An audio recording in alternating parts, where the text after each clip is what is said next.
एजवेस्टन test match के 3 दिन ख़त्म हो चुके हैं और 3 दिन में कुछ चीज़ें इस तरीके से घटी हैं कि उस पे बिलीव करना मुश्किल होता जा रहा है। सबसे पहले शुभमन गिल ने जिस तरीके की इनिंग्स खेली है,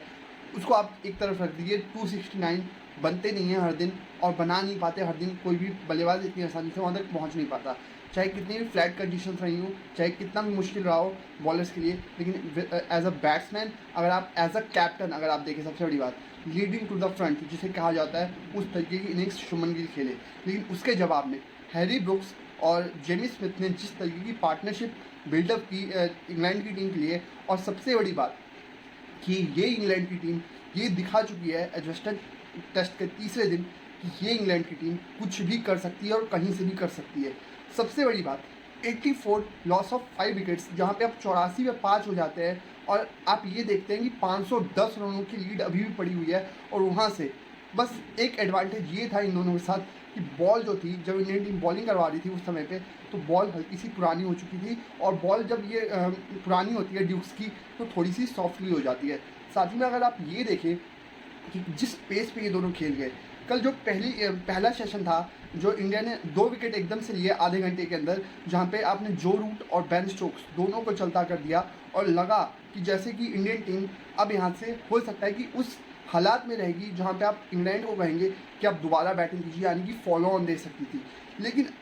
फिर आई ये जोड़ी क्रीज के ऊपर, और वहाँ से आपने देखा कि अगले 1.5 घंटे में लगभग 4 बजे तक दोनों बल्लेबाज आउट हो चुके थे, यानी कि जो रूट और बेन स्टोक्स। लेकिन अगले 1.5 घंटे में, क्योंकि 2 घंटे का सेशन होता है, हर सेशन 2 घंटे का होता है, तो 4 से लेकर 5:30 के बीच में इन दोनों ने बैटिंग की और 172 रन मारे हैं सेशन में। तो आप मानिए ना मानिए, ये इंग्लैंड की टीम उस तरीके की इंटेंट से खेलती है, उस तरीके की क्रिकेट खेलती है कि जब मारने पे आएंगे ना, तो ये 2 सेशन का काम एक ही सेशन में कर जाते हैं। नॉर्मली तौर पे आप कितने रन बनाते हैं एक सेशन में? नॉर्मली तौर पे आप कितना भी अटैकिंग खेल लीजिए, 90 से 95 रन, हद से हद 105 रन, उससे ज़्यादा तो नहीं बनते। लेकिन इंग्लैंड की इस टीम ने 84 पर 5 होने के बावजूद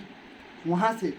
जो स्कोर बनाया 407 ऑल आउट, और 407 ऑल आउट हुए हैं तब जाके जब हैरी ब्रुक्स 387 पे उनका 6वां विकेट गिरता है हैरी ब्रुक्स के रूप में, और न्यू गेंद से, मतलब 80 ओवर के बाद जो न्यू गेंद ली जाती है उसके साथ, यानी कि पहले जो 20 ओवर और उसके बाद जो पिटाई हुई है अगले 60 ओवर तक वो होती चली गई है। और अगला जो 80 ओवर हुआ है, मतलब अगली न्यू गेंद जो ली गई है, उसमें जाके विकेट मिला इंडिया को, यानी कि पहली न्यू गेंद से 5 विकेट और दूसरी न्यू गेंद से 5 विकेट, बीच में बिल्कुल मार पड़ती रही है और बिल्कुल रिमांड पे रखा गया था गेंदबाजों को, जिस तरीके से वो दोनों पिटाई कर रहे थे। इसका मतलब कोई भी टोटल आप सेफ नहीं मान सकते हैं। और सबसे बड़ी बात आप ये देखिए कि इंग्लैंड की इस बैटिंग में आपको 6 डक्स दिखेंगे, 6 जीरो नज़र आएंगे जब आप बैटिंग लाइनअप को देखेंगे, इस बैटिंग लिस्ट को देखेंगे निकाल के। तो और दूसरी बड़ी बात कि अब यहाँ से क्या होगा, अब जो हो गया सो हो गया। कुल मिला के 180 रनों की आपको लीड मिल चुकी है। 180 रनों में आपने 64 रन, कल 1 घंटे जो आपने खेला है बैटिंग की है दिन के,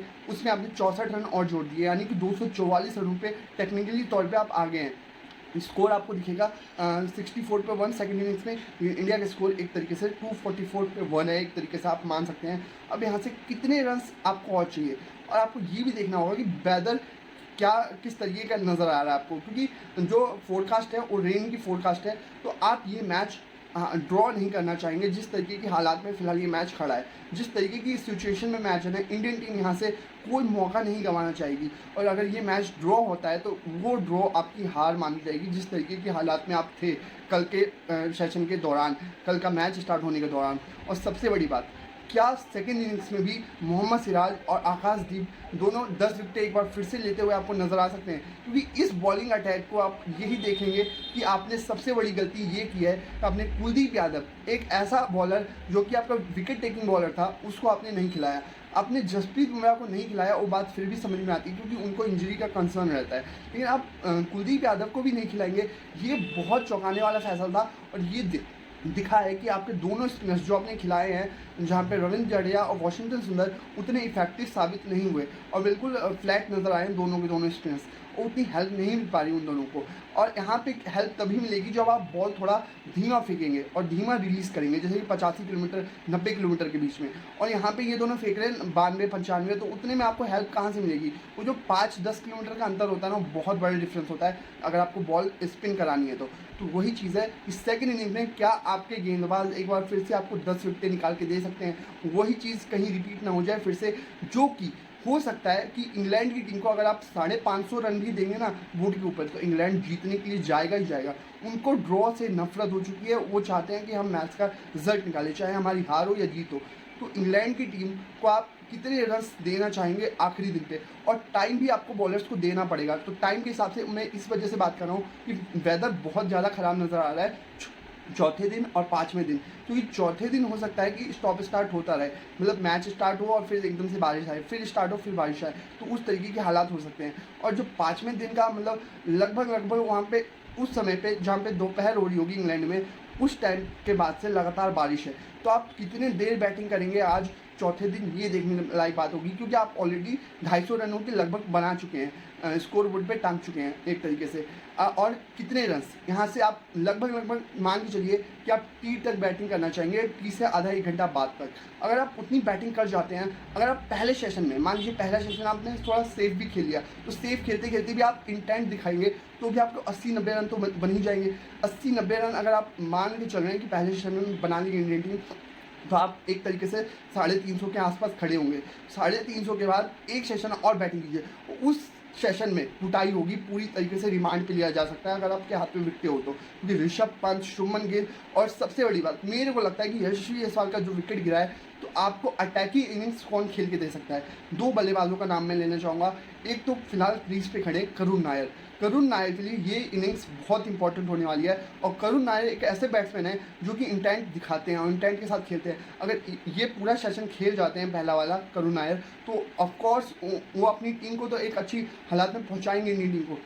साथ ही में कहीं ना कहीं वो अपनी सेंचुरी के करीब नज़र आ सकते हैं आपको पहले सेशन के दौरान ही। और साथ ही में उसके बाद ऋषभ पंत के बैट से अगर इंडियन टीम के हाथ में विकेटें हों बची हुई, और सेकंड सेशन में आपको ये देखना हो कि हमें 150 के लगभग रन बनाने हैं, तो उनके बैट से 60-70-80 रनों की कैमियो हमें चाहिए कि उस तरीके की अटैकिंग इनिंग्स को खेल के हमें दे। तभी हम जाके एक ऐसा टोटल देंगे जहाँ पे इंग्लैंड भी सोचेगा एक मिनट के लिए, क्या हम इस मैच में जीतने के लिए जाए या फिर ड्रॉ के लिए जाए। क्योंकि इंग्लैंड अगर ड्रॉ के लिए गया तो भी उन पे सवालिया निशान उठेंगे कि आप बेसबॉल खेलते थे, आपको क्या हो गया। यहाँ पे अगर जीतने के लिए जाती है इंग्लैंड तो भी फंसेगी, क्योंकि जिस तरीके की कोलैप्सेस उनके पहले इनिंग्स में हुए हैं ना, आप देखिए कि पहले 3 विकेटें उन्होंने 25 पे गंवा दी थी, 25 रनों पे 3 विकेटें हो गई थी स्टार्टिंग में, और आखिरी 5 विकेटें जो हैरी ब्रुक्स आउट हुए हैं 303 की पार्टनरशिप करके, और उसके बाद जो उनका कोलैप्स हुआ है फिर से 20 रनों पे 5 विकेटें हो गई हैं। मतलब आप ये देखिए कि जिस तरीके का कोलैप्स इंडिया के साथ पिछले मैच में हुआ था, उसी तरीके का कुछ कोलैप्स यहाँ पे इंग्लैंड के साथ हो गया इस मैच में। तो इसका मतलब ये साफ है कि अब इंडियन टीम की जो प्लानिंग होगी वो टाइम के हिसाब से भी हो सकती है, और जो बॉलिंग अटैक है आपका उस हिसाब से भी हो सकती है, क्योंकि आपका बॉलिंग पे उतना बिलीव नहीं है। बाकी जो 4 बॉलर्स आपके ने खिलाए हैं, 2 ही ने विकेटें निकाली हैं, और प्रसिद्ध कृष्णा अपने आप को अगले मैच के लिए बाहर बिठा चुके हैं, जिस तरीके की उन्होंने बॉलिंग करवाई है। और कहते हैं ना कि मोमेंटम का गेम है ये, माफ़ कीजिएगा क्रिकेट, और खास करके T20 में कहा जाता है कि मोमेंटम शिफ्ट हो जाता है एक टीम से दूसरी टीम की तरफ, और वाइट बॉल क्रिकेट की अगर आप बात करते हैं तो। लेकिन यहाँ पे मोमेंटम चेंज हुआ है, वो भी टेस्ट मैच में। मोमेंटम चेंज कुछ इस तरीके से हुआ है कि जेमी स्मिथ ने प्रसिद्ध कृष्णा के स्पेल में 23 रन का एक ओवर निकाला, लगभग जब 2 विकेटें गिर गई थी उसके बाद, और जेमी स्मिथ ने वो जो 23 रन का ओवर निकाला प्रसिद्ध कृष्णा के एक ओवर में, वहाँ पे पूरा मोमेंटम इंग्लैंड की तरफ शिफ्ट हो गया। और शुभमन गिल एज कैप्टन कहीं ना कहीं डिफेंसिव माइंडसेट के साथ आ गए, पूरी फील्ड खोल दी उन्होंने, और साथ ही में इंडियन टीम हल्का सा पैनिक भी कर गई, पैनिक बटन ऑन कर गई, और उसी वजह से कहा जाता है कि मोमेंटम शिफ्ट किस तरीके से होता है। और ऐसी पिटाई कि वहाँ पे आपको एकदम टूथलेस बना दिया कि आप मार के आपके मतलब कहते हैं ना कि एकदम लाल कर दिया हो, उस तरीके की मार मारी है। तो ये इंग्लैंड की टीम, मेरे को लगता है कि जो बेसबॉल अंदाज है ना इनका, कुछ इस तरीके का है कि अगर हम एक सेशन हार गए, 2 सेशन हार गए, आप देखिए कि इस मैच में इंडियन टीम ने लगभग 5 सेशन डोमिनेट किया है। जो कल का दूसरा सेशन था, वहाँ से भी मैं कहूँगा कि डोमिनेट स्टार्ट हुआ है इंडियन टीम का, और कहीं ना कहीं आपने 1.5 सेशन कल जीता है और 1.5 सेशन आप हारे हैं, लेकिन जो 1.5 सेशन आप हारे ना स्टार्टिंग में, वहाँ पे इंग्लैंड की टीम कहीं ना कहीं वो 3 सेशन वाला काम करके चली गई, और 172 रन आप समझते हैं, 172 रन आप लगभग 2 से सवा 2 सेशन में बनाते हैं। यहाँ पे इंग्लैंड की टीम ने 1.5 घंटे में बना दिया, लगभग आधे सेशन में हैरी ब्रूक और जेमी स्मिथ ने इतने रन मार दिए थे। उसी वजह से ये खौफ है बेसबॉल का कि ये टीम कुछ भी कर सकती है। जिस तरीके की क्रिकेट ये खेल रहे हैं और टेस्ट क्रिकेट की जो कॉपी बुक स्टाइल को आप मानते थे, उन स्टाइल्स को इन्होंने बदल के रख दिया और पूरी तरीके से सामने वाली टीम पे ये मेंटली तौर पे हावी हो जाते हैं। जिस तरीके की अटैकिंग पारी है ये खेलते हैं। और सबसे बड़ी बात कि अगर मैं कहता हूँ कि टेस्ट क्रिकेट इस तरीके से खेली जानी है, क्योंकि अगर आप देखें तो हर एक मैच में इंडियन टीम को यहाँ पे फ्लैट विकेटें मिलने वाली हैं, ये तो कंफर्म हो चुका है, क्योंकि इंग्लैंड को ये भरोसा नहीं है कि उनके गेंदबाज 20 विकेटें निकाल के दे सकते हैं। तो इसी वजह से वो एक तो 4th इनिंग खेलना पसंद करते हैं कि हमारे बैट्समैन, हमारी ताकत है तो हम कितने भी रन चेस कर देंगे, ये दावा करते हैं। लेकिन सबसे बड़ी बात कि इसका बैकफायर होता जा रहा है इंग्लैंड के लिए, बैकफायर कर रही है चीज़ें इंग्लैंड के लिए, वो इस तरीके से, क्योंकि इंग्लैंड ने ये नहीं सोचा होगा कि जो एक्सपीरियंस बैटिंग है इंडियन टीम की, मतलब एक्सपीरियंस के नाम पे उतना तजुर्बा नहीं है इस टीम के अंदर, मतलब इंडियन टीम के अंदर। उस टीम ने लगातार आपको ये दिखाया है कि हम 350 से ऊपर बनाएंगे और बनाते आ रहे हैं।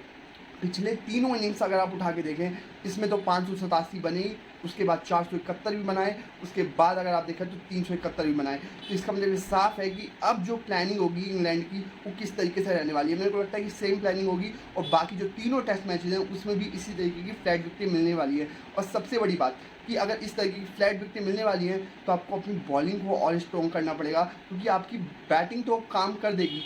फ्लैट विकेटों पे, लेकिन मान लीजिए 100 रन आपने कम भी बनाए हो, लेकिन एक विकेट टेकिंग बॉलर अगर आपने ज़्यादा खिलाया ना, तो उसका असर आपको इंग्लैंड की बैटिंग पे देखने को मिलेगा। और काश यहाँ पे कुलदीप यादव होते तो आप देखते कल इतनी बड़ी पार्टनरशिप ना लगती, क्योंकि कुलदीप को इस पिच के ऊपर बहुत ज़्यादा हेल्प मिलती, और कहीं ना कहीं उनका बॉल जो है ना,